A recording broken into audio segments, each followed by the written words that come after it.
Episode 2091-2095. Bab 2091, Pengorbanan.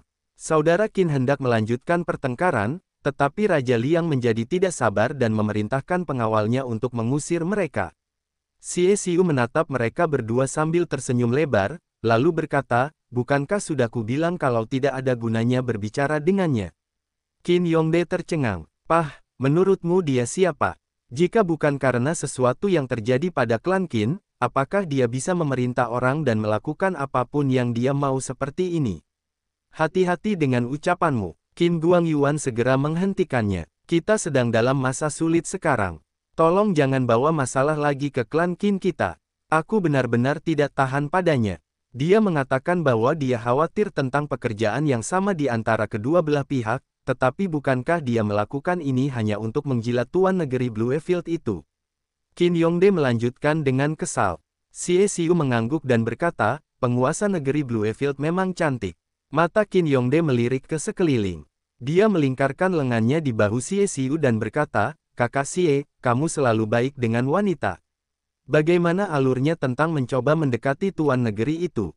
Xie Xiu menjawab dengan senyum pahit, "Aku suka wanita manusia, oke. Lagi pula, tidak ada yang berbeda pada mata tuan negeri Bluefield saat dia melihatku. Apa kau tahu kenapa? Apakah itu penting? Apakah kamu berharap dia mencintaimu pada pandangan pertama atau semacamnya?" Qin Yongde bertanya dengan bingung. Xie Xiu tersenyum dan berkata, "Dan itulah mengapa kamu masih belum cukup memahami wanita." Tatapan mata mereka dapat mengungkapkan banyak hal. Meskipun orang yang rendah hati ini tidak begitu tampan, aku masih merasa memiliki sedikit pesona. Jika seorang wanita tidak bereaksi saat melihatku, hanya ada dua kemungkinan. Dua kemungkinan yang mana? Qin Guangyuan bertanya dengan rasa ingin tahu. 1. Dia buta. 2. Dia sudah punya seseorang. Xie Xiu menjawab sambil mendesah.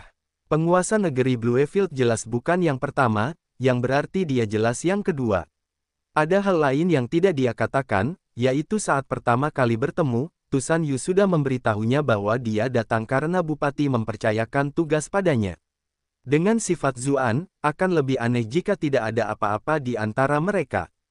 Qin Yongde berkata sambil tersenyum, "Dengan kemampuanmu, bahkan jika mereka tidak memiliki perasaan yang sama, kamu masih bisa lebih dekat dengan mereka." Ekspresi Qin Guangyuan menjadi serius ketika dia berkata, "Tidak ada yang kosong. Bagaimana kamu bisa melakukan hal yang tidak senonoh seperti itu?" Tepat pada saat itu, terdengar suara penasaran yang memanggil, "Perselingkuhan macam apa yang sedang kamu bicarakan?" Dua sosok cantik yang saling mendekat. Yang satu anggun sebagai wanita bijak dan berbudaya luhur, sedangkan yang satu lagi mengenakan baju besi emas. Sosok mereka tinggi dan ramping. Mereka tak lain adalah Xie Daoyun dan Murong Qinghe, yang juga bergabung dalam operasi untuk membantu Ras Vian. Wajah lelaki itu langsung memanas. Bagaimana mungkin mereka masih bisa terus membicarakan hal ini? Mereka hanya dapat mengganti topik pembicaraan. Itu semua karena Raja Liang terlalu lemah. Dia tidak ingin mengerahkan pasukan untuk mengintai di sekitar kita. Iklan oleh Pub Future, apa lagi yang bisa kita lakukan? Orang-orang kita sudah berpatroli setiap hari dan tidak tahan lagi, kata Murong Qinghe dengan khawatir.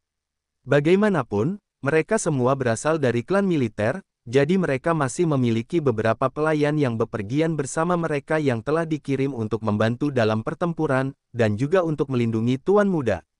Rupanya mungkin Raja Liang sengaja menargetkan mereka, karena dia tidak pernah mendengarkan nasihat mereka.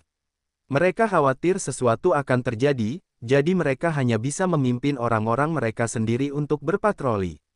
Meski begitu, jumlah mereka benar-benar terlalu sedikit.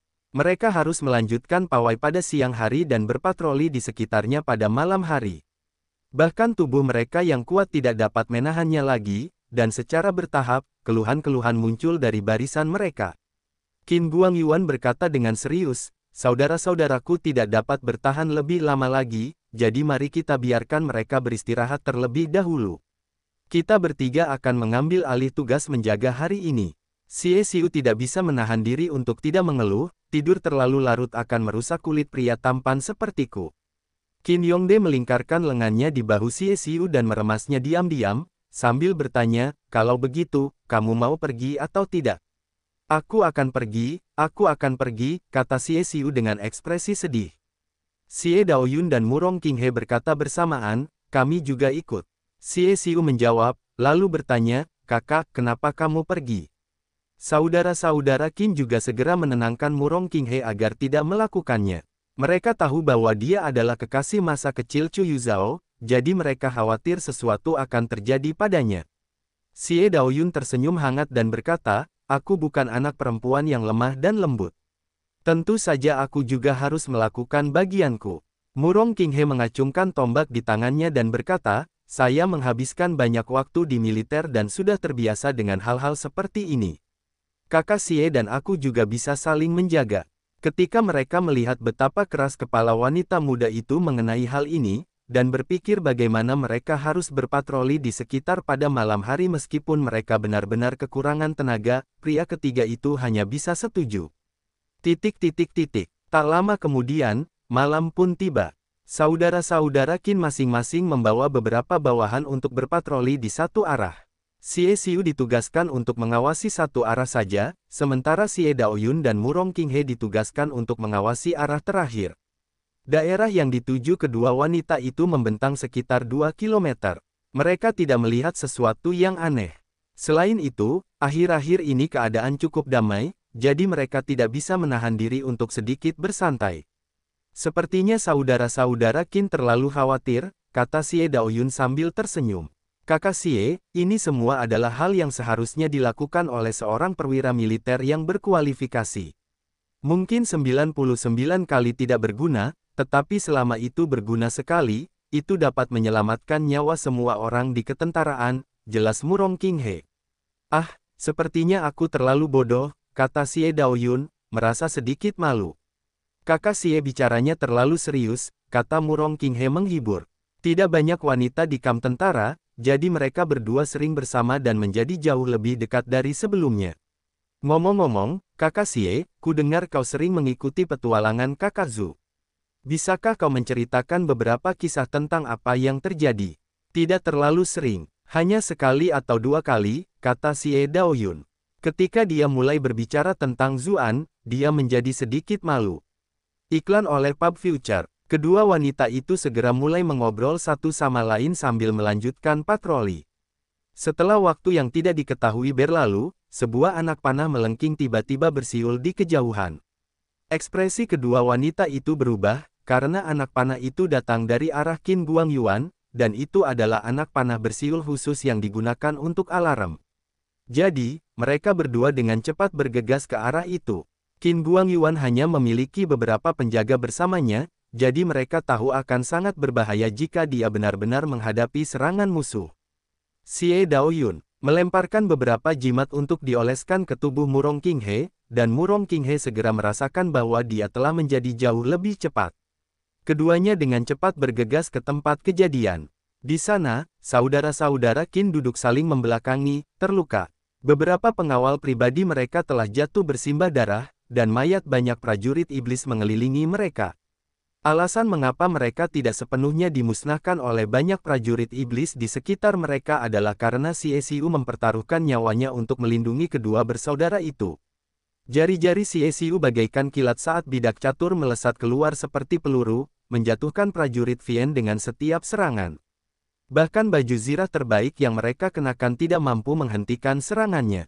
Meski begitu, ada terlalu banyak prajurit Vian di sekitar mereka, disertai dengan beberapa perwira yang cukup kuat.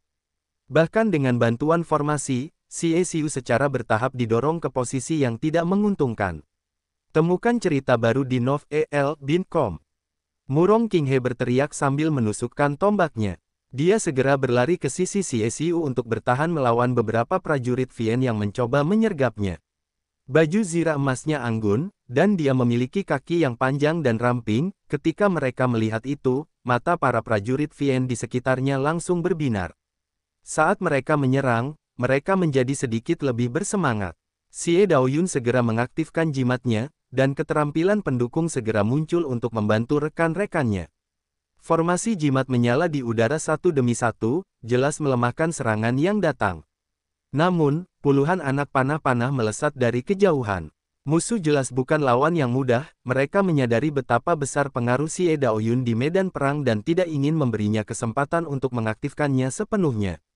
Tak berdaya untuk melakukan apapun, Xie Daoyun hanya bisa menarik formasi, mengeluarkan beberapa jimat untuk membela diri. Pada saat itu, sekelompok prajurit Vian dengan cepat menyerbu ke arahnya. Kultivasi mereka sama sekali tidak rendah. Xie Daoyun adalah seorang ahli rune dan formasi. Jika diberi cukup waktu dan jarak, dia bisa menghabisi pasukan kecil ini sendirian. Namun, dalam situasi seperti itu, tidak seorang pun akan memberinya kesempatan untuk menggunakan semua kekuatannya. Dia segera dikelilingi oleh bahaya. Xie Xiu dan Murong Qinghe segera membantunya, satu dari kejauhan dan satu dari dekat. Sayangnya, ada musuh di sekitar mereka juga. Mereka segera terjebak dalam barisan musuh, dan ruang yang bisa mereka gunakan untuk melawan semakin mengecil, sementara tekanan yang mereka hadapi semakin meningkat. Mereka merasa semakin putus asa. Dilihat dari skala pasukan musuh, ini jelas bukan kekuatan utama dan hanya dimaksudkan untuk mengulur waktu mereka. Mengenai kemana pasukan utama menuju, itu tidak perlu dikatakan lagi. Kelompok itu memikirkan pasukan manusia yang sama sekali tidak berdaya beberapa kilometer jauhnya. Jika mereka disergap di tengah malam, mereka mungkin akan musnah sepenuhnya. Meski begitu, mereka tidak memiliki kebebasan untuk memikirkan semua itu, karena sosok gelap dengan cepat terbang keluar dari perkemahan prajurit Vian dengan kecepatan yang sangat tinggi. Meskipun semua orang dalam kelompok itu melakukan yang terbaik untuk bertahan dan membalas, mereka masih terluka. Tepat saat itu, seekor monster mirip kelelawar muncul, tergantung terbalik di pohon. Monster itu memandang para prajurit iblis dengan jijik dan berkata, "Kalian semua benar-benar sampah. Kalian bahkan belum bisa menghadapi orang-orang ini. Syukurlah pangeran kedua mengirimku ke sini." Para prajurit itu semua sangat marah, tetapi mereka tidak berani menyinggungnya. Mereka tahu bahwa monster itu adalah kelelawar rambut hitam, utusan dari monster alien. Monster itu sangat kuat, dan suka menyedot saripati darah dari targetnya. Jika mereka mati di tangannya, itu pasti akan sangat menyakitkan. Kemudian, kelelawar rambut hitam memandang Xie Daoyun dan yang lainnya dengan rakus dan berkata, "Kalian para gadis manis sangat bersemangat, terutama ketiga gadis muda itu. Daging kalian yang lembut pasti akan lezat." Xie Xiu berseru dengan marah, "Buka matamu yang terkutuk itu, aku seorang pria sialan." Dia mengeluarkan papan catur dan hendak menyerang ketika dia tiba-tiba terhuyung. Dia berlutut sambil mendesis, "Racun." Begitu dia mengatakannya, Xie Daoyun dan Murong Qinghe juga merasa pusing. Mereka melihat luka di lengan mereka dan melihat darah hitam sudah mulai keluar. "Hehe, nona-nona cantik, terima kasih pelukan hangatku dan jadilah budakku," teriak kelelawar rambut hitam. Tentu saja, ia tidak akan menyia-nyiakan kesempatan bagus itu dan segera menyerbu. Ketika ia melebarkan sayapnya langsung melebar 10 meter keluar, langsung melingkari kedua wanita itu. Xie Daoyun mencoba memanggil sesuatu, tetapi racunnya aktif dan dia tidak bisa bergerak sama sekali. Dia sangat menyesal, sepertinya dia masih kurang pengalaman bertarung yang sebenarnya. Jika dia segera mengerahkan dirinya untuk menggunakan Record of High Firmament, mungkin medan perangnya akan sangat berbeda. Tatapan tegas melintas di mata Xie Xiu. Beberapa bidak hitam dan putih berkelebat di sekelilingnya, dan Xie Daoyun serta Murong Qinghe muncul di sampingnya, sementara dia muncul di sayap kelelawar rambut hitam. Ini adalah keterampilan pamungkas yang telah diteliti Hei Baizi melalui teori catur, substitusi. Bergantung pada kondisi permainan, selama dia yakin bahwa ada cukup banyak manfaat, dia dapat mengorbankan satu bidak. Meskipun biasanya, orang lain digunakan sebagai tumbal, pengguna sekarang memperlakukan dirinya sendiri sebagai bidak tumbal. "Tidak kek," teriak Xie Daoyun, "tentu saja kamu menyadari keterampilan apa itu." Ketika dia melihat adik laki-lakinya menghadapi kematian menggantikannya, dia langsung merasakan keputusasaan yang tak berujung. Itu menarik. Tapi aku akan memakanmu terlebih dahulu dan kemudian perlahan-lahan menikmati kedua wanita cantik itu setelahnya," kata kelelawar rambut hitam, lalu tertawa sinis. Ia bermaksud menebas pemuda dalam pelukannya ketika sebuah pedang cemerlang turun dari langit dan menusuk kepalanya ke tanah. Bab 2092, tak tertahankan. Medan perang yang menegangkan itu segera menjadi tenang. Semua orang yang hadir melihat ke arah itu. Banyak prajurit Vien yang kebingungan. Apa yang terjadi di sini? Baru saja, gaya rambut hitam itu lucu seperti orang kebanyakan, namun sedetik kemudian semuanya berakhir seperti ini. Yang lebih penting, benda apa yang mempesona itu? Rasanya seperti sebuah meteorit jatuh dari atas dan menghantam kelelawar itu hingga mati. Bukankah itu terlalu sial? Tiba-tiba, sayap raksasa kelelawar rambut hitam bergerak-gerak beberapa kali, seolah bersiap untuk bangkit lagi. Namun, kepalanya dipaku ke tanah oleh pedang. Ia gagal bahkan setelah mencoba beberapa kali. Xie Daoyun dan yang lainnya tercengang. Benda ini bahkan belum mati. Kemampuan bertahan hidup kelelawar ini benar-benar konyol. Bagaimana jika dia benar-benar bebas? Sosok itu kemudian turun dari langit. Ujung kakinya mengetuk gagang pedang, dan itulah jerami yang mematahkan punggung itu. Kelelawar rambut hitam tidak bisa lagi mengeluarkan suara. Kakak Zhu, Xie Daoyun dan Murong Qinghe berteriak bersamaan ketika melihat siapa orangnya. Mereka sangat senang melihatnya. Xie Xiu juga menghela napas lega saat dia diselamatkan dari bahaya. Saat dia melihat Zuan dan menatap mata wanita muda itu, dia bergumam pada dirinya sendiri, dia benar-benar tampan. Kurasa aku harus membayangkan mendapatkan ini. Zuan mengangguk kecil dan tersenyum ke arah mereka. Setelah berhasil menebak rencana pangeran kedua, dia tidak ragu-ragu, dan segera bergegas ke selatan. Bagaimanapun, bantuan ini hanya dikirimkan oleh pihak manusia untuk memberikan bantuan muka. Jika mereka benar-benar hancur di wilayah ras Vien, kedua belah pihak benar-benar tidak akan memiliki harapan untuk berdamai lagi. Perang yang dihasilkan akan menciptakan lautan mayat, dan monster penyamaran akan diberi kesempatan untuk membalikkan keadaan. Semakin banyak pembantaian dan pertumpahan darah, semakin mudah bagi monster untuk berkembang biak. Oleh karena itu, praktis dia tidak berhenti sama sekali, langsung menuju ke arah ini dengan kecepatan penuh. Permaisuri kedua dan Yu Yanluo memahami beratnya masalah ini. Meskipun mereka sedih melihatnya pergi, mereka khawatir akan menahannya dan memilih untuk tidak bepergian bersamanya. Sebaliknya, Jing Teng bertekad untuk tetap bersamanya. Ada beberapa kali Dark Jing Teng mengomel padanya tentang hadiahnya di sepanjang jalan. Meskipun Zuan sedikit terguncang ketika memikirkan hubungan khusus kedua saudara itu, dia tahu betapa mendesaknya situasi itu. Setelah melakukan yang terbaik, dia berhasil membujuk Dark Jing Teng untuk mempercepat beberapa hari dan kembali tidur di peti mati giok. Baru kemudian dia bergegas secepat yang dia bisa. Dia merasakan pertempuran segera setelah dia mendekat, dan dengan demikian mampu menyelamatkan Xie Xiu di detik-detik terakhir. Bupati, ada beberapa orang di antara prajurit Vien yang juga mengenali Zuan.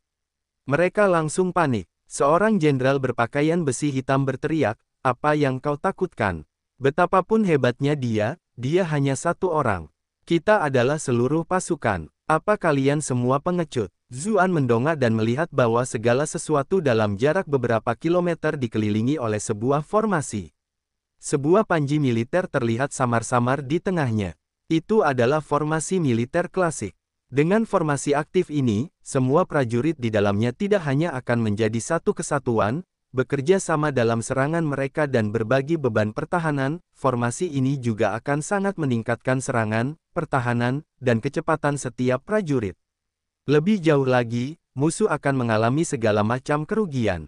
Itulah mengapa para petualang di dunia ini masih takut pada pasukan. Secara khusus, jika seseorang dikepung, kecuali jika seseorang cukup kuat, yang menanti adalah kematian yang hampir pasti. Jadi itu adalah pasukan pribadi pangeran kedua. Zuan mencibir ketika dia melihat tanda pada panji militer. Ketika sang jenderal berpakaian hitam itu melihat banyak prajuritnya masih ketakutan, dia pun berteriak, "Jangan bilang kalian semua sudah lupa siapa yang memaksa kita bertarung sampai mati di tanah tertutup, sampai kita kehabisan darah." Mata para prajurit memerah ketika mendengarnya. Bagaimanapun, mereka adalah asisten terpercaya pangeran kedua. Mereka seharusnya menikmati keuntungan luar biasa dan dipromosikan menjadi bangsawan. Mereka kemudian akan memiliki istri yang cantik dan mencapai puncak kehidupan mereka. Namun, karena kemunculan Zuan yang tiba-tiba dan dukungannya terhadap pangeran muda itu untuk naik tahta, mereka menjadi pasukan pemberontak dalam semalam. Kemudian, mereka dikirim ke tanah tertutup untuk melawan monster asing, tanpa rumah atau jalan pulang yang terlihat.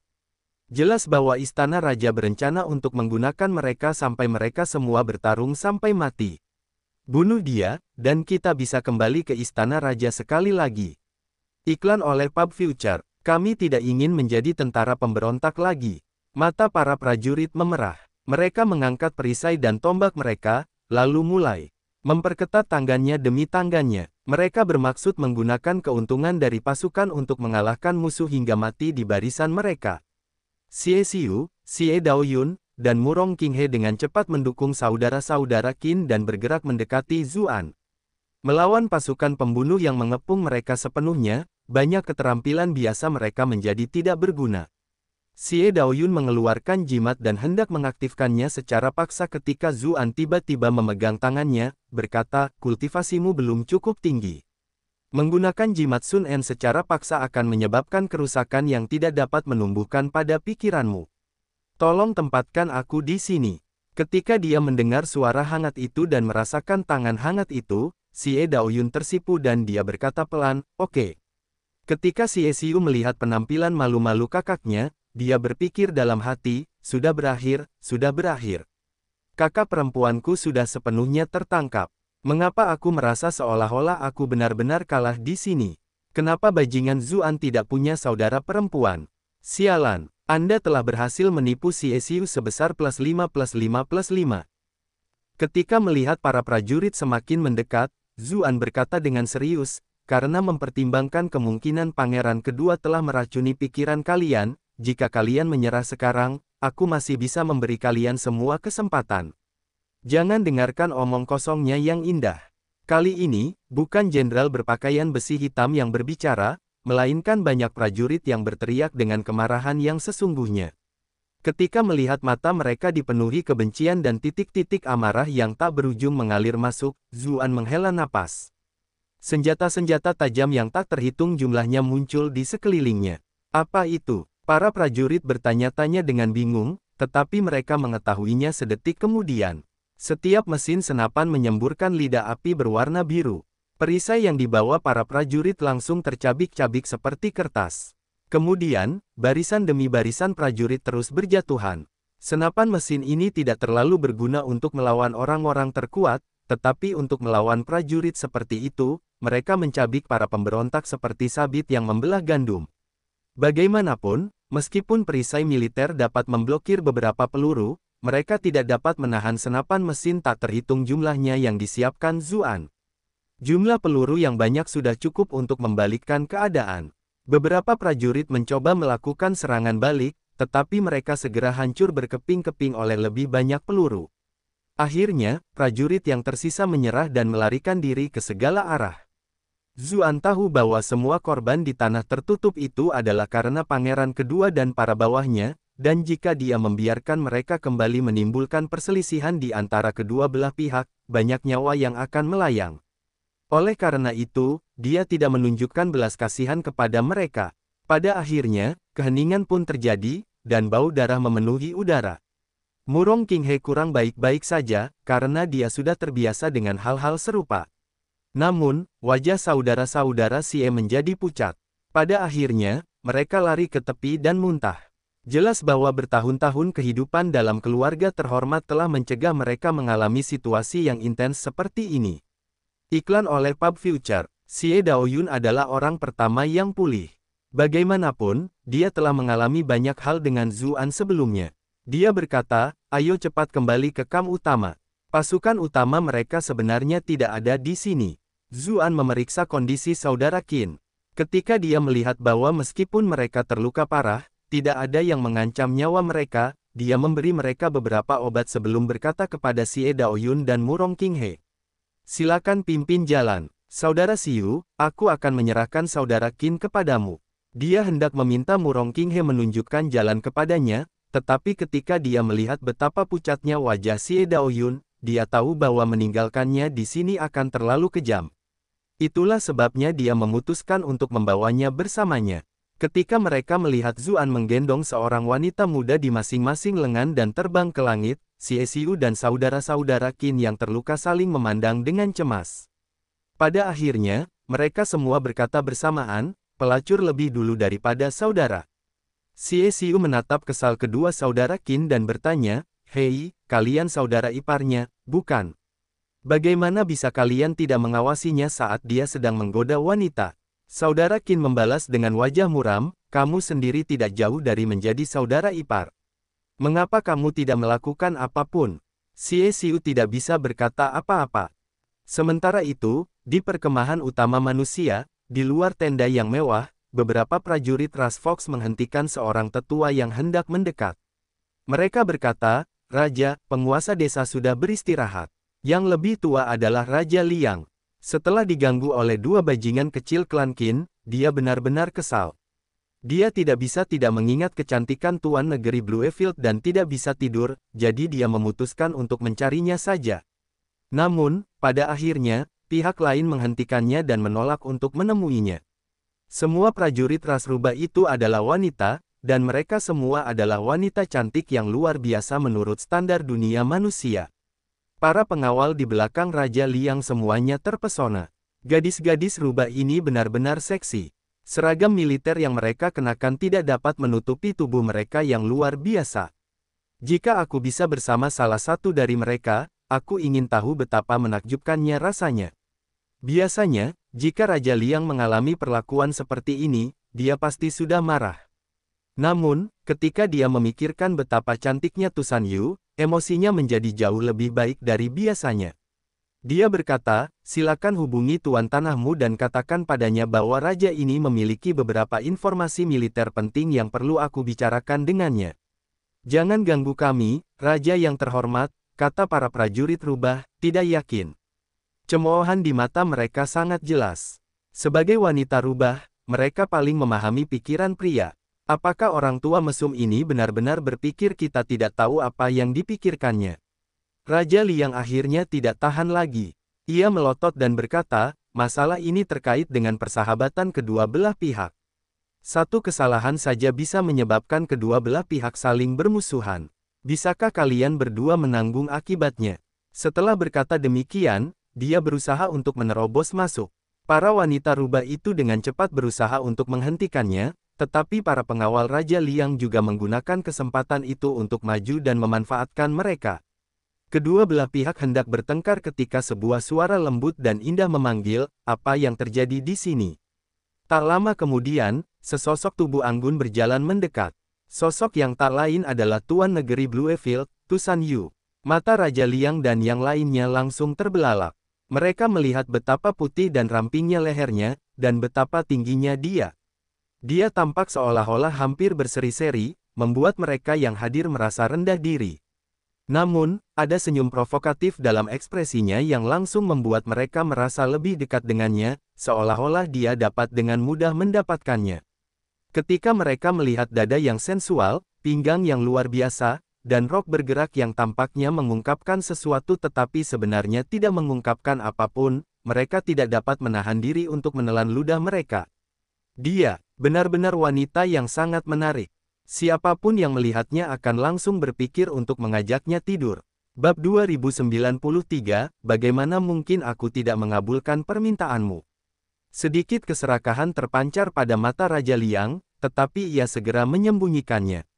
Ia berkata, "Ada beberapa masalah militer penting yang ingin saya bicarakan dengan Tuan Tanah, tetapi di bawah Anda malah menghentikan kami dan mencegah kami untuk bertemu. Kalian berdua, serius, Raja Liang, mengapa kalian tidak memberitahuku jika ada yang ingin kalian bicarakan?" Tusan Yu berkomentar, dia adalah wanita yang sangat cantik, dengan banyak pengejar di sekelilingnya. Bagaimana mungkin dia tidak tahu apa yang sebenarnya dipikirkan Raja Liang? Namun, dia tidak mengungkapkannya, dan berpura-pura memarahi bawahnya agar masalah itu berlalu begitu saja. Dia bertanya, "Bolehkah aku bertanya apa yang ingin Raja Liang bicarakan padaku malam ini?" Raja Liang tentu saja tidak akan terus mengejar masalah sebelumnya, karena itu hanya akan merusak citranya. Dia menggunakan kesempatan itu untuk berkata, "Kita tidak terlalu mengenal wilayah ras iblis. Aku ingin tahu apakah penguasa negeri telah mengerahkan prajurit untuk berpatroli di sekitarnya." Tusan Yu tercengang, lalu bertanya, mungkinkah pihakmu tidak meminta patroli apapun? Dia pikir itu benar-benar tidak dapat dipercaya, karena hal seperti itu adalah sesuatu yang dapat dilakukan oleh pasukan manapun. Wajah Raja Liang memanas dan dia segera berkata, saya memang ingin meminta beberapa penjaga untuk berpatroli di sekitar, tetapi ada beberapa anak nakal di pihak kita yang menghentikan saya dan mengatakan bahwa melakukan hal itu akan membuat kita tampak seolah-olah tidak mempercayai Anda, dan itu akan merusak hubungan antara kedua belah pihak. Saya tidak ingin mendengarkan mereka, tetapi saya tidak bisa menentang klan mereka yang memiliki pengaruh militer. Bagi mereka yang senior, mereka memiliki prestise yang luar biasa dalam ketegangan, jadi saya tidak bisa menyinggung mereka terlalu keras. Jika saudara-saudara klan Qin mendengar ini, mereka pasti akan mengumpat keras, berpikir, bagaimana mungkin ada orang yang tidak tahu malu seperti itu di dunia ini. Akan tetapi, Raja Liang mengatakan semua itu tanpa menghiraukan matanya sedikit pun.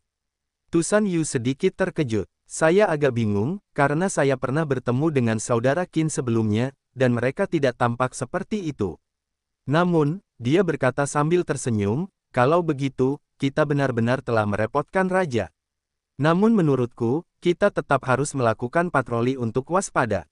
Bagaimanapun juga, keselamatan adalah yang terpenting. Alasan mengapa ia tidak menugaskan penjaga terutama karena ia tidak ingin bertindak tidak pada tempatnya. Kata-katamu bijak, Tuan Negeri, kata Raja Liang. Ketika melihat wajah cantiknya yang tersenyum, hatinya benar-benar gatal. Dia ingin menggodanya lagi ketika tiba-tiba mendengar suara anak panah melengking. Ekspresi orang-orang yang hadir berubah. Tidak peduli seberapa bodohnya Raja Liang, bahkan dia tahu bahwa itu adalah anak panah peringatan. Apa yang terjadi? Tanyanya kepada orang-orang di sekitarnya dengan panik. Namun, mereka telah bersamanya selama ini, jadi bagaimana mereka bisa tahu apa yang telah terjadi? Raja Liang berpikir dalam hati, aku datang ke sini hanya untuk menggoda wanita. Mengapa aku harus mengalami hal seperti ini? Terdengar teriakan samar-samar dari kejauhan. Seluruh perkemahan menjadi kacau. Meski begitu, pasukan manusia masih memiliki orang-orang yang berbakat.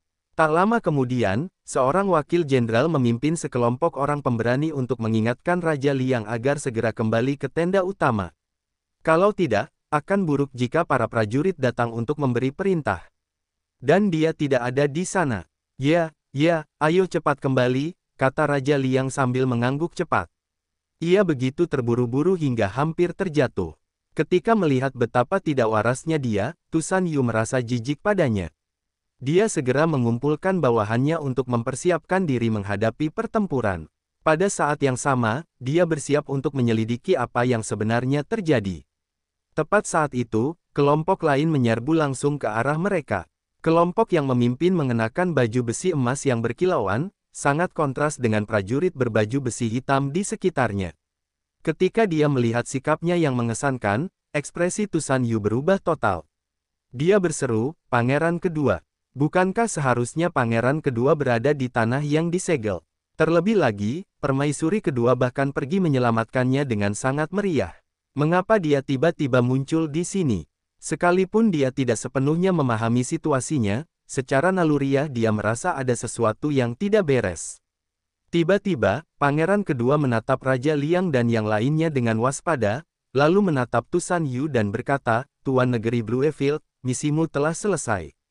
Tusan Yu bingung. Raja Liang bertindak seolah-olah dia tiba-tiba menyadari apa yang terjadi. Dia menunjuk Tusan Yu dengan marah, dan berteriak, kau benar-benar hebat. Kalian berdua sudah berkolusi sejak lama dan memancing kami untuk menyergap. Tusan Yu terdiam. Orang ini biasanya terlihat agak lambat berpikir, tetapi mengapa reaksinya begitu cepat sekarang? Yang lebih penting, mengapa dia bersikap begitu dramatis? Raja Liang, tolong jangan dengarkan omong kosongnya. Aku datang atas perintah dari, Tusan Yu memulai. Namun, sebelum dia menyelesaikan apa yang ingin dia katakan, Pangeran Kedua memotongnya. Tuan Tanah, cepatlah dan datanglah ke sini. Di sini lebih aman. Raja Liang tampak seolah-olah telah menerima semacam saran dan buru-buru berteriak, kita tidak bisa membiarkan mereka berkumpul. Tangkap Tusan Yu dan jadikan dia sandera kita. Begitu dia mengatakan itu, dia langsung menyerang Tusan Yu. Dia mencengkeramnya dengan tangannya yang melengkung seperti cakar. Ketika mereka melihat serangan itu, semua pengawal Tusan Yu membalas. Sebagai tanggapan, bawahan Raja Liang juga ikut campur. Tusan Yu berusaha melindungi dirinya sambil berteriak, "Raja Liang, kau salah paham. Dia mencoba memancing perselisihan di antara kita." Raja Liang tahu bahwa pasukan utama tidak siap menghadapi semua ini. Penyergapan di tengah malam akan berakibat buruk. Setelah mendengar apa yang dikatakan Tusan Yu, dia merasa ragu, tetapi dia tidak dapat memikirkan solusi lain saat ini. Karena itu, dia berencana untuk menyandera Tusan Yu terlebih dahulu. Dengan begitu, mungkin mereka setidaknya memiliki kesempatan untuk bangkit kembali. Itulah satu-satunya pikiran dalam benaknya, dan juga satu-satunya hal yang dapat diandalkannya. Dia bahkan telah selesai memikirkan semuanya, menyimpulkan bahwa bahkan jika dia salah menyalahkannya, selama dia bersikeras pada hal itu, dia akan baik-baik saja bahkan setelah mereka kembali ke pengadilan. Mereka tidak akan dapat menemukan kesalahan apapun padanya. Mengenai para prajurit yang menderita akhir yang tragis, apa hubungannya itu dengan dia? Prajurit lainnya tidak memikirkan semuanya dengan matang seperti yang dilakukannya. Ketika mereka melihatnya bergerak, mereka secara refleks menarik senjata mereka dan menyerang kelompok Bluefield Country juga. Lagi pula, orang-orang sering mengikuti perintah secara membabi buta. Dalam krisis semacam ini, sekarang setelah seseorang memimpin, mereka sering tidak punya waktu untuk berpikir dengan benar. Tusan Yu tidak punya waktu untuk menjelaskan apapun karena kedua belah pihak dengan cepat mulai bertarung satu sama lain. Pangeran kedua menyeringai. Jika pasukan manusia dan pasukan Tusan Yu segera bekerja sama, mungkin dia akan menderita beberapa kerugian. Sekarang setelah mereka mulai bertarung satu sama lain, segalanya menjadi sangat mudah baginya. Negara Bluefield tidak unggul dalam pertempuran. Selain itu, dengan jumlah pasukan Raja Liang yang lebih banyak, Tusan Yu dengan cepat jatuh dalam posisi yang tidak menguntungkan. Banyak pasukan di pihaknya yang terluka, dan tidak jelas apakah mereka masih hidup atau sudah mati. Pangeran kedua berteriak, "Tuan Negara Bluefield, izinkan aku membantumu." Bawahannya bergegas mendekat. Ia khawatir jika ia membiarkan ini berlanjut terlalu lama, kedua belah pihak akan menyadari ada yang tidak beres, jadi lebih baik menggunakan kesempatan ini untuk memperkeruh keadaan. Raja Liang merasa seolah-olah ada batu besar yang jatuh di dadanya. Dia berteriak, "Kalian semua berkolusi dengan musuh dari dalam. Kalian semua, cepatlah terima kematian kalian." Dia masih memiliki tingkat kultivasi master, dan semua pengawalnya adalah prajurit elit. Mereka dengan cepat menerobos dengan kekuatan yang luar biasa. Prajurit Bluefield Country tidak dapat menghentikannya. Pangeran kedua mengaku membantu Tusan Yu di permukaan, tetapi dia sebenarnya tidak mengerahkan banyak tenaga. Tusan Yu segera tidak dapat menahannya lagi. Setelah menerima pukulan, dia batuk darah saat tubuhnya terhempas ke belakang. Ketika melihat betapa cantiknya penampilan wanita itu bahkan saat ia batuk darah, Raja Liang merasa sedikit terharu dalam hati dan menahan diri sedikit. Bagaimanapun, dia adalah penguasa suatu negara. Meskipun saya memiliki banyak wewenang, biasanya saya tidak punya cara untuk mendapatkannya. Namun, jika dia berkolusi dengan musuh dari dalam dan menyebabkan pasukan manusia menderita kekalahan telak, aku punya alasan yang tepat untuk menangkapnya. Lalu, bukankah aku bisa melakukan hal apa yang ingin kulakukan padanya dalam perjalanan pulang? Dia tidak terlalu khawatir dengan keselamatannya sendiri. Dalam situasi seperti ini, musuh jelas-jelas fokus mengepung kamp utama. Jika tidak, akan berbahaya bagi mereka jika pasukan ini diberi waktu untuk berkumpul dan bersiap melawan. Tidak mungkin pangeran kedua sebodoh itu, jadi bahkan jika ada yang mati, itu pasti pejabat militer lainnya. Sebagai jenderal utama, dia memiliki begitu banyak penjaga di sekelilingnya. Dia bisa menggunakan kesempatan itu untuk keluar dari keterpurukan dan melarikan diri. Raja Liang pun menerkam tubuh Tusan Yu. Dia begitu dekat bahkan bisa melihat bulu matanya yang bergetar. Dia benar-benar wanita yang menakjubkan. Secara refleks, ia menggunakan sedikit kekuatan. Lagi pula, akan sangat memalukan jika dia akhirnya membunuh wanita cantik seperti itu. Tiba-tiba, sesosok muncul di samping Tusan Yu dan memeluknya.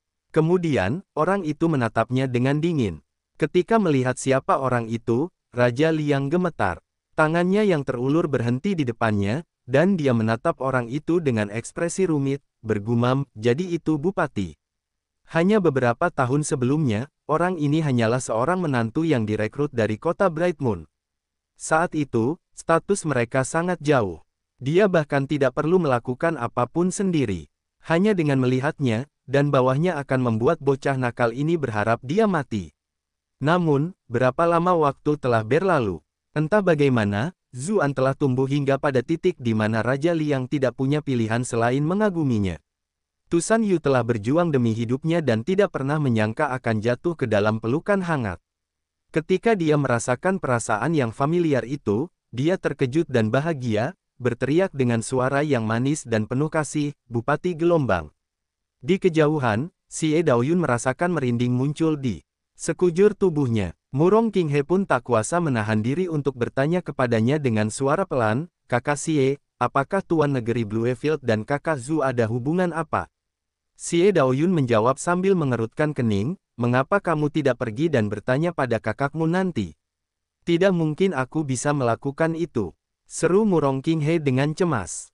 "Kakak Zhu memang baik dalam segala hal, tapi dia terlalu pelit dalam hal percintaan." Zuan menatap Raja Liang dengan ekspresi dingin, lalu berkata, "Bukan saja kamu tidak bekerja sama dan bertarung bersama penguasa negeri Bluefield saat menghadapi musuh besar, kamu malah mulai bertarung satu sama lain. Kenapa begitu?" Raja Liang buru-buru berkata, "Bupati, Anda mungkin tidak tahu ini, tetapi wanita ini berkolusi dengan pangeran kedua dari kita, yang menyebabkan mereka menyergap pasukan utama kita. Saya ingin menangkapnya untuk menggunakannya sebagai sandera." "Aku tidak," Tusan Yu bermaksud menjelaskan ketika Zuan menghentikannya. "Apakah kau punya bukti?" tanya Zuan sambil menatap Raja Liang. Ketika melihat Zuan bahkan tidak mendengarkan penjelasan Tusan Yu, Raja Liang merasa senang dalam hati. Ia menjawab, "Jika bukan karena dia bersekongkol dengan musuh dari dalam, bagaimana mungkin pangeran kedua muncul di sini tanpa suara? Lagi pula, pangeran kedua sendirilah yang berbicara dan semua orang mendengarnya." "Benar, kan?" "Ya," jawab orang-orang itu perlahan. Namun, selain mereka yang sangat setia kepadanya, yang lain mulai terbangun dan menyadari bahwa ada sesuatu yang tidak beres. Mengapa mereka merasa tidak puas? "Apakah kau begitu percaya pada semua yang dikatakan musuh? Kau tetap tidak tahu apa-apa bahkan setelah tertipu oleh rencana jahat musuh. Benar-benar tidak berguna." Zuan membeku dengan dingin. Ekspresi Raja Liang berubah ketika dia berkata, "Saya masih kerabat kaisar senior saat ini. Bupati, harap berhati-hati dengan apa yang Anda katakan. Kamu masih berani mengatakan bahwa pangeran kedua muncul di sini secara misterius. Bukankah itu karena kamu tidak mengatur penjagaannya? Saudara-saudara Qin menyarankanmu untuk melakukannya beberapa kali, tetapi kamu menolaknya setiap kali, menyebabkan bala bantuan umat manusia hampir sepenuhnya musnah. Kritikku padanya tidak ada apa-apanya dibandingkan dengan itu," kata Zuan.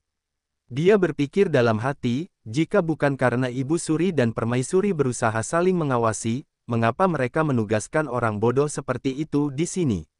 Raja Liang juga berteriak, "Ada beberapa hal yang tidak dapat dikatakan dengan tidak bertanggung jawab. Bukankah Bupati merekomendasikan wanita ini untuk mengawali kita? Itulah mengapa saya sepenuhnya mempercayainya. Aku khawatir hubungan antara kedua belah pihak akan rusak dan kau akan kehilangan muka, jadi itulah mengapa aku tidak mengajukan banyak patroli. Sekarang setelah salah dengan orang-orangmu sendiri, kau mengalihkan kesalahanku. Ini benar-benar tidak masuk akal." Ketika mereka mendengar apa yang dikatakannya, banyak prajurit mulai berdiskusi dengan bersemangat, seolah-olah ada alasan di balik kata-katanya. Murong Qinghe kini angkat bicara dan berkata, "Cek, kamu sangat hebat, tetapi bukankah itu karena kamu sendiri menginginkan kecantikan penguasa negeri Bluefield dan ingin meninggalkan kesan yang baik padanya? Namun, karena itu, kau akhirnya berencana untuk mengorbankan banyak rekanmu." Ketika dia merasakan tatapan ragu dari para prajurit di sekelilingnya, Raja Liang mulai panik. Dia membalas, "Apakah kamu tidak menyukai bocah klan Chu itu? Dan Bupati adalah tuan muda klan Chu. Tentu saja kamu akan membelanya." Murong Qinghe merasa malu dan panik, lalu berkata, "Saudara klan Qin telah menyarankan agar Anda menugaskan patroli beberapa kali, tetapi mereka berdua terluka. Parah karena Anda." Kakak perempuan Xie juga bisa membuktikannya. Siapa yang tidak tahu kalau gadis Xie ini menyukai bupati? Raja Liang mencibir. Xie Daoyun bermaksud mengatakan sesuatu, tetapi ketika dia mendengarnya, wajahnya langsung memerah.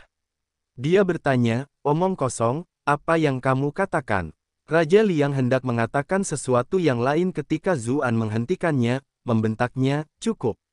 Karena menghalangi urusan militer, mengabaikan tugas, dan hampir menjadi hukuman besar umat manusia, menangkap Zhao Yi untuk dibawa kembali ke kota asalnya untuk diadili. Siapa yang berani? Teriak Raja Liang, mengacungkan senjatanya ke arah prajurit yang datang. Tuan Zhu, saya adalah panglima tertinggi pasukan yang ditunjuk oleh istana, dan saya adalah kakek dari Yang Mulia. Kualifikasi apa yang kau miliki untuk menangkapku? Apakah Anda menggunakan kesempatan ini untuk berkolusi dengan ras iblis? Jika kamu memiliki keterampilan, bunuh saja aku sekarang, atau begitu aku kembali ke kota asalku, aku pasti akan. Sebelum dia selesai berbicara, sebilah pedang berkilau berkelebat, dan kepalanya melayang lurus ke langit. Zuan meneteskan darah di ujung pedangnya, lalu berkata, karena kau yang meminta, bagaimana mungkin aku tidak menambah permintaanmu? Bab 2094, Garis Keturunan Leluhur. Kepala Raja Liang bersumpah guling di tanah beberapa kali hingga tanah tertutup dan rumput liar. Matanya yang penuh dengan ketidakpercayaan. Dia tidak pernah menyangka dalam mimpinya yang tersebar bahwa Zuan akan membunuhnya. Meskipun dia tahu bahwa Zuan membunuh Raja Jin di ibu kota, dia hanyalah seorang junior dari keluarga kerajaan, seseorang yang tidak memiliki terlalu banyak pengaruh. Namun dia berbeda. Dia adalah seorang menteri penting di istana, seorang kultivator tingkat master dengan reputasi dan prestise yang luar biasa. Yang lebih penting, dia telah ditugaskan sebagai panglima tertinggi pasukan manusia kali ini, seseorang dengan kekuatan militer yang besar di bawahnya. Dia hanya berencana untuk mengatakan beberapa kata kasar, diikuti dengan sesuatu yang akan memberi Zuan kesempatan untuk mundur. Kemudian, dia juga akan melupakan masalahnya setelahnya. Dengan begitu, dia juga tidak akan kehilangan muka. Tapi bagaimana dia bisa tahu bahwa Zuan tidak akan bertindak sesuai dengan alasan yang tepat sama sekali? Yang lainnya mengejutkan, status Raja Liang sangat luar biasa, dan dia sendiri adalah seorang ahli tingkat master. Mengapa dia terbunuh dengan mudah?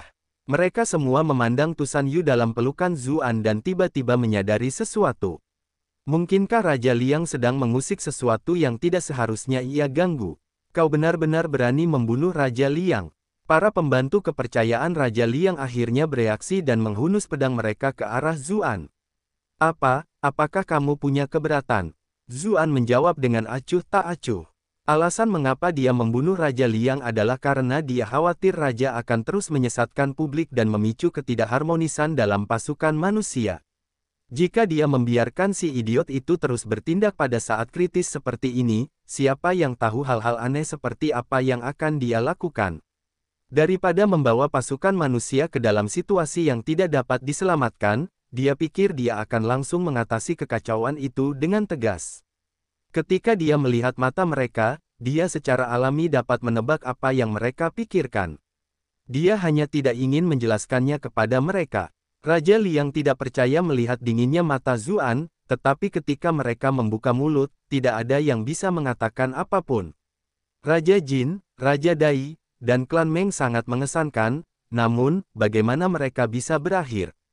Ada pelajaran yang jelas untuk dipelajari dari mereka, jadi mereka tidak berani mencari kematian bagi diri mereka sendiri. Pada saat yang sama, mereka menggerutu dalam hati, apakah Raja Liang sudah gila? Dia bisa saja memilih untuk menyinggung siapapun, tetapi dia harus menyinggung orang gila ini. Iklan oleh Pub Future. Hebat, sungguh hebat. Tiba-tiba, tepuk tangan meriah memenuhi udara. Pangeran kedua berpangkat tangan, sambil berkata, menurutku hanya ras iblis kita yang mengikuti hukum rimba. Kita semua memuji manusia sebagai masyarakat yang beretika, tetapi tampaknya kita semua sama, bukan? Orang yang menggigit tangan paling besar adalah orang yang beretika. Apa gunanya mempertahankan semua kepura-puraan yang biasa? Banyak ekspresi prajurit manusia berubah ketika mereka mendengarnya. Peristiwa hari ini benar-benar tidak mengikuti prosedur normal. Bahkan jika Raja Liang bukan seorang raja, dengan identitasnya sebagai panglima tertinggi, tidak akan ada alasan baginya untuk dieksekusi di tempat itu. Dia seharusnya dibawa kembali untuk diadili oleh 3 kabinet. Zuan berkata, Tuan kedua, mengapa mencoba menabur perselisihan di antara kita? Anda telah berkolusi dengan monster alien dan hampir mendatangkan malapetaka bagi dunia ini. Sudah saatnya bagi saya untuk menyelesaikan masalah ini dengan Anda. Ekspresi pangeran kedua sedikit berubah, tetapi cepat berubah kembali. Saya menjawab, kamu masih ingin menyelesaikan masalahku. Kau tidak akan repot-repot dengan pasukan utama ras manusiamu. Jika kau masih belum pergi sekarang, mereka mungkin akan segera musnah sepenuhnya. Alasan mengapa dia begitu percaya diri selama ini adalah karena dia memahaminya dengan jelas. Selama dia menghentikan para pemimpin manusia di sini, pasukan utama dapat menggunakan kesempatan itu untuk menyerang kamp manusia. Lagi pula, pasukan manusia tidak menyiapkan banyak pertahanan di malam hari. Begitu mereka menyerang dan kepanikan meluas, itu akan menjadi pembantaian sepihak. Semakin baik pertarungan di pihak itu, semakin banyak pilihan yang akan dia miliki di pihak ini. Aku tidak perlu khawatir tentang pihak itu, karena serangan anak buahmu tidak akan bertahan lama, kata Zuan, yang sudah mengantisipasi bahwa sang pangeran akan mengatakan hal itu. Ekspresi pangeran kedua berubah. Ia terbang ke udara dan melihat bahwa formasi transparan sudah mengelilingi pasukan utama. Anak buahnya dengan panik menyerang perlindungan pertahanan. Namun, di bawah arahan berbagai komandan, pasukan di dalam perlindungan itu juga perlahan-lahan terbangun dan mengatur diri mereka sendiri. Jantung pangeran kedua berdegup kencang, karena pasukan manusia sudah direorganisasi. Bahkan jika mereka menembus perlindungan, mereka akan kehilangan keuntungan dari kejutan. Mengapa kau selalu merusak rencanaku? Teriak pangeran kedua, menatap Zuan dengan pandangan kesal. Jika bukan karena orang ini, dia pasti sudah menjadi kaisar iblis yang baru, dan dia tidak akan dipaksa untuk menempuh jalan ini. Anda telah berhasil menipu pangeran kedua untuk +444+444+444. Zuan menatapnya dengan dingin dan berkata, dosa yang disebabkan oleh para dewa dapat diampuni, tetapi dosa yang disebabkan oleh diri sendiri tidak dapat dihindari. Apakah kamu benar-benar berpikir kamu telah menang melawanku? Pangeran kedua membalas dengan kesal. Ia mengucapkan panji komandonya, dan barisan demi barisan penembak panah dan formasi ahli muncul dari hutan yang terbentang jauh. Saat mereka menembak manusia, semua anak panah didukung oleh teknik yang bersinar. Para prajurit Raja Liang merasa ngeri. Mereka tidak membawa perisai rune mereka di tengah malam, dan tidak mungkin mereka bisa menghadapi serangan sihir sekuat ini. Mereka akan tercabik-cabik hanya dalam beberapa detik. Tepat saat itu, Zuan terbang ke langit dan berdiri di antara mereka dan cahaya. Sebuah lonceng kuning yang tampak kuno, tiba-tiba muncul di tengah telapak tangan, dan jarinya mengetuk permukaannya. Sebuah lonceng yang tak terlihat berdenting. Lonceng itu bertabrakan dengan teknik yang bersinar, dan serangannya benar-benar menyebar menjadi potongan-potongan cahaya bintang. Bola mata bawah pangeran kedua hampir keluar. Mereka belum pernah melihat serangan pasukan yang begitu mudah diblokir oleh satu orang. Iklan oleh Pub Future. Akan tetapi, Zuan tetap bersikap acuh tak acuh. Lonceng ketenangan adalah harta karun kuil ketenangan yang paling penting. Meskipun ini hanyalah tiruan yang dibuat oleh bagan senjata rune, dan mungkin tidak akan mampu menghentikan makhluk yang paling kuat sekalipun, itu sudah lebih dari cukup untuk melawan serangan prajurit biasa. Pangeran kedua memberi perintah lagi. Apa yang kalian semua lihat? Terus serang. Dia biasanya mengatur pasukannya dengan disiplin yang ketat. Meskipun para prajuritnya sangat terkejut, mereka secara naluri menanggapi perintahnya dan bersiap untuk menyerang lagi. Mereka tahu bahwa setelah apa yang terjadi di tanah yang disegel, tidak ada lagi kesempatan untuk bermediasi. Zuan akan mati, atau mereka semua akan dikubur tanpa pemakaman yang layak. Cahaya dan serangan senjata yang tak terhitung jumlahnya berkumpul, dan mereka baru saja akan menembak ketika pedang emas yang tak terhitung jumlahnya mengalir turun seperti hujan, menewaskan prajurit pangeran kedua hingga mati. Zuan tahu bahwa keyakinan orang-orang ini telah dipelintir, dan mereka semua adalah kaki tangan pembunuh prajurit iblis yang tak terhitung jumlahnya. Itulah sebabnya dia tidak menunjukkan belas kasihan. Suara burung melengking terdengar. Pangeran kedua berubah menjadi burung gagak emas raksasa. Kemudian, ia membuka mulutnya dan menembakkan bola api mengerikan ke arah Zuan. Itu adalah api suci gagak emas. Kebakaran ini dikabarkan sebanding dengan kebakaran Phoenix dan Vermilion Bird. Banyak tanaman di tanah tampak layu dan terbakar saat masih di udara. Semua orang yang hadir menarik kerah baju mereka, berlumuran keringat. Mereka merasa seolah-olah akan terbakar. Seberkas cahaya pedang yang cemerlang membubung ke udara. Bola api yang mengerikan itu telah 2 kali lipat dan terhapus dari dunia. Namun, pedang itu tidak berhenti dan terus bergerak menuju burung gagak emas di langit. Percikan api yang tak terhitung jumlahnya meledak, dan burung gagak emas menjerit, tubuhnya teriris menjadi 2. Mereka yang hadir terbelalak. Pangeran kedua bahkan tidak bisa menahan satu serangan pun. Tiba-tiba, kedua bagian gagak emas itu bersinar dengan cahaya keemasan, dan kedua api itu menyatu, mengembalikan penampilannya sekali lagi. Namun sekarang, ukurannya sedikit lebih kecil dari sebelumnya. Beberapa prajurit yang selamat di pihak pangeran kedua bersorak. Zuan tidak terlalu terkejut melihat hal itu. Saat bertarung melawan putra mahkota gagak emas, lawannya juga memiliki kemampuan penyembuhan diri ini. Melihat Zuan, pangeran kedua terbang ke udara dengan ekspresi ketakutan. Dia mengingat kembali momen ketika pria ini mengalahkan masa dan mendukung adiknya naik tahta. Namun, meskipun Zuan kuat saat itu, kekuatannya tidak sampai sejauh ini, bukan? Meski begitu, dia adalah orang yang tegas. Ketika dia melihat itu, dia mengaktifkan kekuatan garis keturunannya.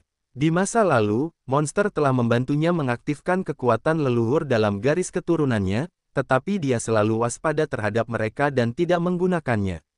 Tapi sekarang, dia jelas tidak punya pilihan. Bahkan jika monster itu telah mempermainkannya, dia harus menangani masalah ini terlebih dahulu dan memikirkan konsekuensinya nanti. Tak lama kemudian, fluktuasi mengerikan menyebar di udara. Para prajurit dengan kultivasi yang sedikit lebih lemah pingsan di tempat. Sementara mereka yang memiliki kultivasi yang lebih tinggi merasakan anggota tubuh mereka menjadi dingin dan bulu kuduk meremang di sekujur tubuh mereka. Kuda-kuda dan binatang buas yang telah lama dilatih oleh militer berada dalam kondisi yang bahkan lebih buruk. Dibandingkan dengan manusia, naluri mereka lebih kuat. Mereka semua tergeletak di tanah dan gemetar ketakutan, banyak dari mereka yang mengencingi diri mereka sendiri di tempat. Burung gagak emas di langit menjadi berkali-kali lipat lebih besar dari sebelumnya.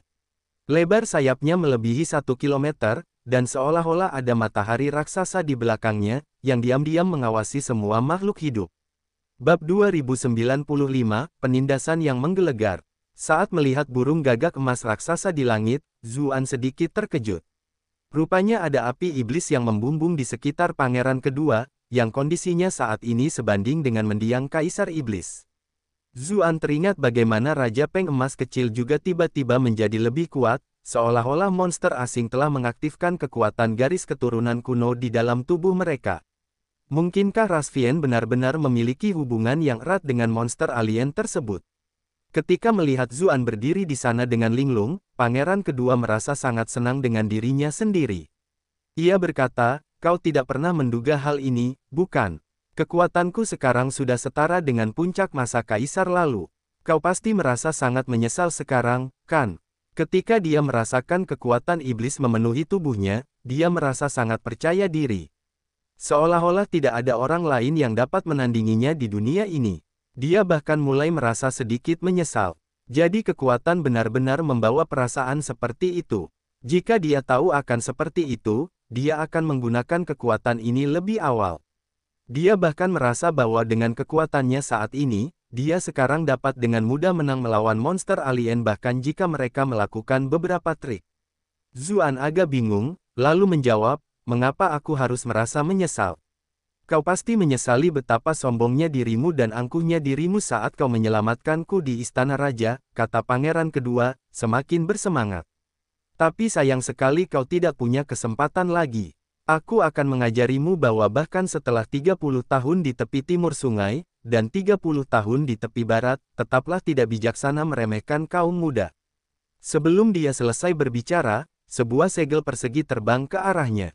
Saat terbang, segelnya membesar dan membesar. Akhirnya, segel itu jatuh tepat di atasnya seperti gunung.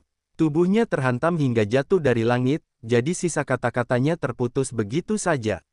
Omong kosong, seru pangeran kedua dengan marah. Dia ingin sedikit memanjakan diri, tetapi dia malah terlempar dari langit oleh benda ini. Begitu banyak tentara yang masih menonton. Bagaimana dengan harga diriku? Dapatkan fails terbaik di Novel bin C. Om. Anda telah berhasil menipu pangeran kedua untuk plus 444 plus 444 plus 444. Dia secara refleks mencoba terbang ke udara lagi, tetapi tanpa diduga, segelnya terlalu berat.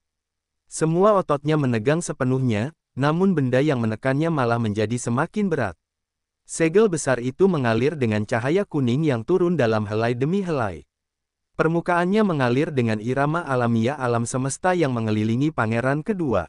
Dia mencoba mengepakkan sayapnya beberapa kali, tetapi di bawah bebannya, dia masih sama sekali tidak berdaya. Segel Kaisar Manusia. Pangeran kedua tiba-tiba berduka cita. Alasan mengapa dia mengenali benda ini adalah karena dia telah menyaksikan salah satu pertempuran besar antara ayahnya dan Kaisar Manusia. Di masa lalu, senjata yang digunakan Kaisar Manusia tak lain adalah segel ini. Di masa lalu, sosok Zhao Han yang tak terkalahkan, telah meninggalkan kesan yang tak terlupakan. Bagaimanapun, di matanya, ayahnya seperti dewa, namun bahkan Kaisar Iblis pun berada dalam posisi yang kurang menguntungkan dalam pertarungan itu. Segel Kaisar Manusia ini adalah senjata utama yang digunakan oleh Zhao Han saat itu, jadi pangeran kedua tidak dapat menahan diri karena tidak memiliki kesan mendalam tentangnya. Para prajurit manusia juga melihat pemandangan ini. Ketika mereka melihat anjing laut besar yang dikelilingi oleh balok ritme Dao, beberapa jenderal mengenalinya. Mereka berteriak dengan gembira, segel Kaisar Manusia. Itu adalah segel Kaisar Manusia. Iklan oleh Pub Future. Di hati umat manusia, segel Kaisar Manusia adalah benda suci. Pada tingkat tertentu, itu melambangkan semacam keyakinan, semacam pilar mental.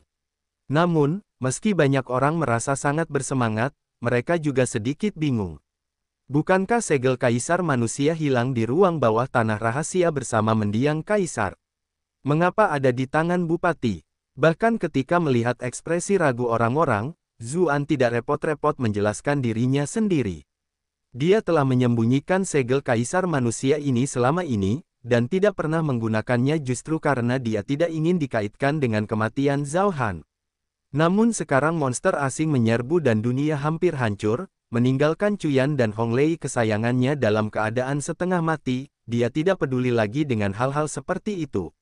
Selain itu, bahkan jika beberapa orang menduga bahwa dia terkait dengan kematian Zhao Han, lalu mengapa?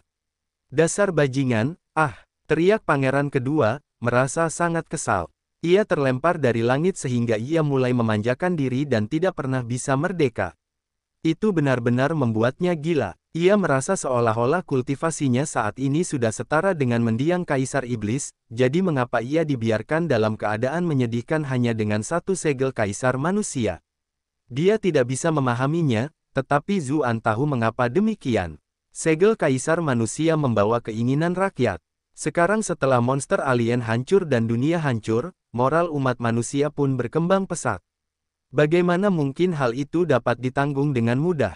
Selain itu, pelatihan pangeran kedua tiba-tiba melonjak, jadi bagaimana dia bisa beradaptasi dengan kekuatan, pelatihan, dan keterampilannya yang tumbuh berkali-kali lipat lebih kuat secara tiba-tiba. Tentu saja, hanya kultivasinya yang setara dengan mendiang Kaisar Iblis.